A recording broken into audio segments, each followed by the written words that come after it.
Good morning, everybody. I opted for a video rather than writing something because I can speak much more quickly and with more fluidity than if I'm typing. So I wanted to just do the first little bit about the tour. The upcoming tour is the Wild Grains of the Biblical Calendar, and so the focus of the tour will be that. I want to start off by making a statement and saying that there are tours for the purpose of seeing the land of Israel and seeing the ruins and seeing the historical locations, biblical historical, civilly historical, and all of these things. But this tour, the center, the nucleus of it is going to be the wild barley and the wild wheat. And these two items, what I hope to accomplish is getting your hands on them so that you can touch them, understand more about them than maybe you have to this point, understand what a beeb is and why it's a beeb, understand at what point that grain is going to start dropping its head and you're going to lose your first fruits offering. Understand just so many things that you actually, I can use a lot of words, but when you experience it with your senses, it'll be something that will stay with you and bring you a depth of understanding. From this basis, there has been some desire to also see a few things around Israel as far as locations like Capernaum, like Bethsaida. There is new information that Yeshua actually did not live in Capernaum, that Peter and, forgive me, there were two, actually lived in Bethsaida, which is literally not far at all from Capernaum, maybe a 20-minute walk if you walk along the shore. But they had their fishing boat in Capernaum. Anyway, so to see some of those things while you're in Israel, in addition to doing the hands-on with the barley and the wheat, my desire as well is to take you to Joshua's altar, which is on Mount Ebal, where the Mount of Cursing, and you'll be able to see across to Mount Gerizim, and you'll be overlooking Shechem, and this will be the first location that the tabernacle was erected in Israel, and where, we saw basically the institution of Ezekiel's wheel within a wheels. Also, I want to take you to Argamon, where you can, what remains there is a very distinct ruin of the ancient path, which is Ezekiel's wheel within a wheel. You can see the two wheels and the path in between them, where the men would have walked and offered their first fruits offering.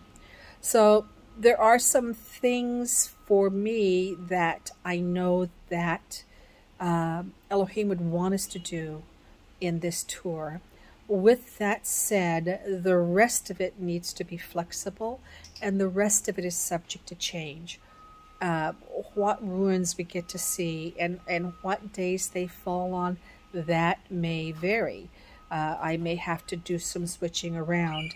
I do have a lady, precious lady, a believer. She's married, Scandinavian, married to an Israeli Jew, and she's a tour guide, licensed tour guide.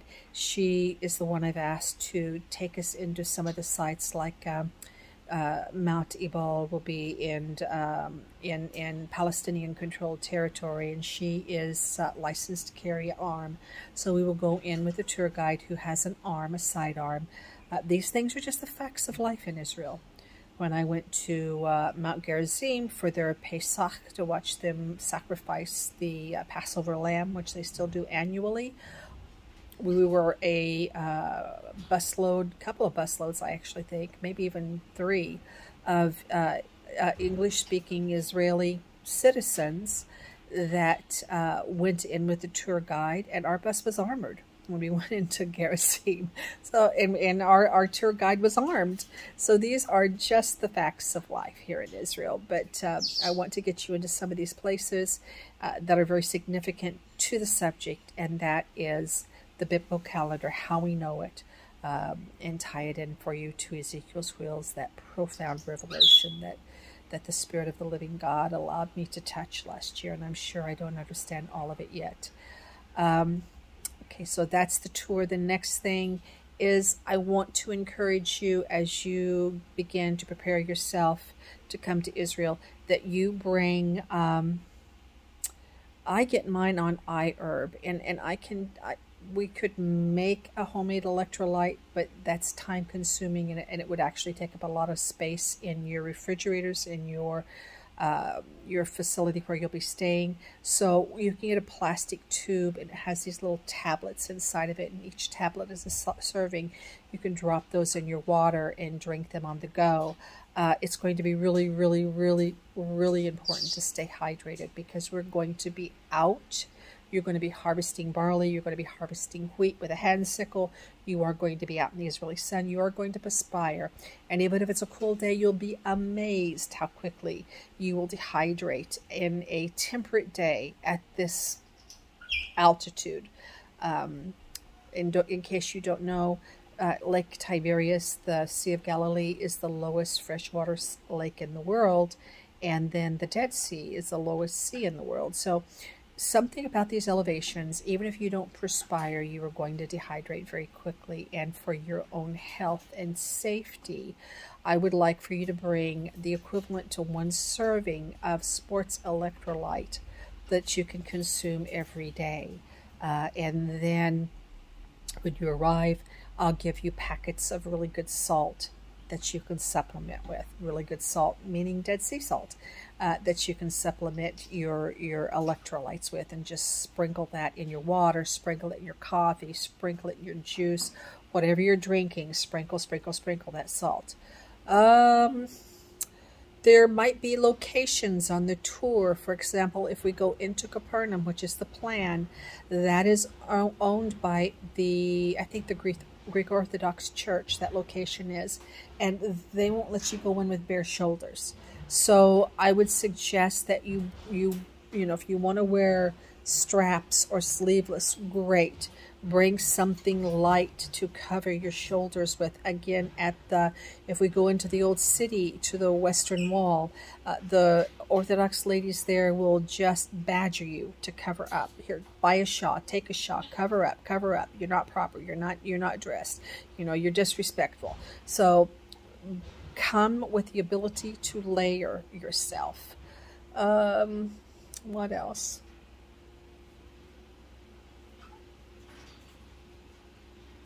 I think that's about it for now. Alternative locations in the village where I would like to see you house or stay. There's a place 1, 2, 3 doors down. It's called, on Airbnb, it is called Solomon's House. And that would be right here. He can house up to 8. So that would be, and then he has a second facility if some men happen to come. He has a second facility, and I think in the second facility he can house up to 4. So he can house a total of 12. My beds here are full. I actually have 4 occupants, and I have 2 beds I can sleep 4.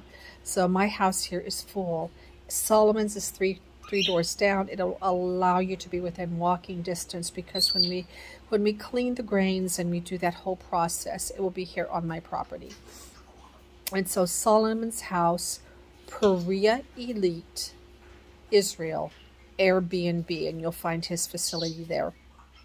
And if you have problems with that, send me an email, and I will send you the link for his facility through Airbnb. I think that's about it for now. I'm sure that there'll be other videos.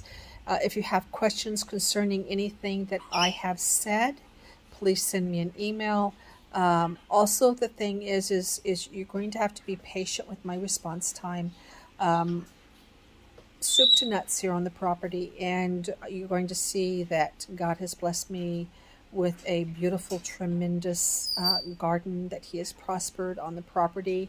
But as the scriptures say, to whom much is given, much is required. And so a lot of my day is just spent keeping all the balls of the property and the house and the apartment, the errands, the repairs, all that stuff, just the nuts and bolts of doing that. So I do stay very busy. I think that I am almost caught up now.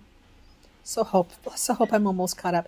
At least caught up to the point where I can slow down, where there's nothing pressing, and I should be more available to answer your questions. So if you have a question, please do send an email, and I promise I will try to respond to you quickly. This video is only visible with a link, so that it is not open to the public, and the email list for the tour are the only ones that will have this video. So distracting me. Those knuckleheads back there are distracting me. Anyway, so yeah, I will try to respond pretty quickly. And it's Friday, so it's Friday prep day here, and Shabbat Shalom.